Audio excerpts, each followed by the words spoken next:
আইয়ুব নবীর শরীর পছন্দ করে জিহ্বার মধ্যে এক কীড়া ফুঁকে ধরছে। এতদিন আইয়ুব নবী পোকার কামড় সহ্য করছে, একটা বারের জন্য আল্লাহর কাছে কোনো অভিযোগ করে নাই, আল্লাহর জিকির বন্ধ করে না। যেই মাত্র জিহ্বার মধ্যে কীড়া ফুঁকে ধরছে, আইয়ুব নবী একটা ডাক দিয়া কয়, আল্লাহ সব সহ্য করছি, কোনো অভিযোগ নাই গো, শরীর তুমি দিছ, তুমি খাওয়াইছ, আমার কোনো অভিযোগ নাই, আমার কোনো কষ্ট নাই। কিন্তু আল্লাহ আজকে আর পারলাম না, যে জিহ্বাটা দিয়া আমি তোমার নাম উচ্চারণ করি গো মালিক, আমি তোমার নাম যখন জপি আমার শরীরে কীড়া পোকের কামড়ের চেয়ে তোমার নামের মজা অনেক বেশি।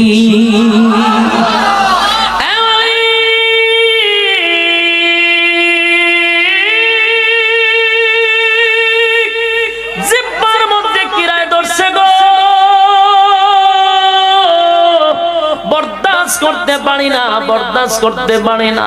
আল্লাহ আমার জিহ্বার মধ্যে তুমি কীড়া পোক লাগায়ও না, আমার যেন তোমার ডাকতে কোনো অসুবিধা না হয়।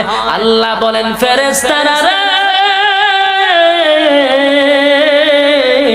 আমি আর বরদাস্ত করতে পারি না। আমার আইয়ুব আমার জন্য এই পরিমাণ ত্যাগ করছে, এই পরিমাণ কষ্ট করছে, একের পর এক পরীক্ষা দিছি, আমার আইয়ুব পরীক্ষায় ফার্স্ট ডিভিশনে পাস করছে। এবার জিহ্বার মধ্যে কীড়ায় ধরছে, আমার আইয়ুব আমার কাছে দরখাস্ত করছে তার জিহ্বাটা যেন আমি হেফাজত করি, আমি আল্লাহ পারতেছি না।